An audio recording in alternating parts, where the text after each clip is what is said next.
Эрхэм хүндэт бизнес эрхлэгч хөрөнгө оруулалт шатагтай ноёдоо та бүхэнд өдрийн мэндийг хүргье. Хямралын эсрэг хамтдаа зөв шийдэл уран дээр явж байгаа Экспорт Монгол 2020 олон улсын арга хэмжээг хамтран зохион байгуулж байгаадаа таатай байна.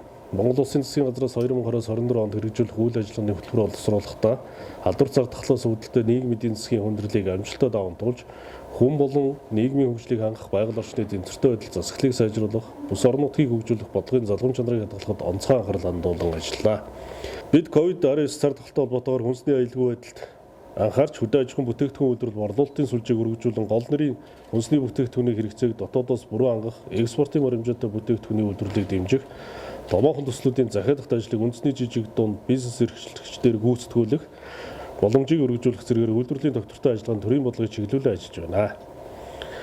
Энэхүү бодлогын болон зохион байгуулалтын арга хэмжээг хэрэгжүүлснээр улс орны өмнө тулгарч буй хүндрэл бэрхшээлийг хамтдаа даван туулж, жижиг дунд бизнес эрхлэгчдийг дэмжих боломж бүрдэх болно гэж үзэж байна.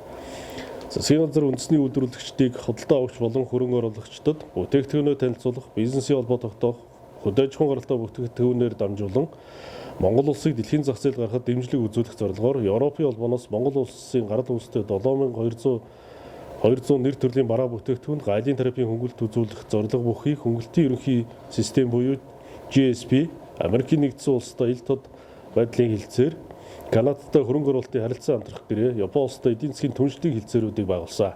Монголын уламжлалт бүтээгдэхүүний зах зээлийг нээх жижиг дунд бизнес эрхлэгчдийг дэмжсэн санал санаачлагыг манай худалдааны зарим түнш орнууд дэмжиж байна. Үүний нэг жишээ нь Америкийн нэгдсэн улсын Конгрессийн нэр бүхий гишүүдийн санаачлалын өргөн барьсан 3 дахь хөршийн худалдааны хуулийн төсөл юм аа. Энэхүү төсөл хэрэгжснээр хоёр орны худалдааны эргэлт, оюун сүлжүүл салбарын экспорт нэмэгдэх, экспортын чиг баримжаатай дотоодын үйлдвэрлэлийг дэмжих, экспортын бүтээгдэхүүний шинэ зах зээлд нэвтрэх, өрсөлдөх чадварыг нэмэгдүүлэх боломж өрдөнө гэж үзэж байна. Та бүхний Монгол брэнд бүтээгдэхүүнийг дэлхийд таниулах их үлсэд амжилт хүсье.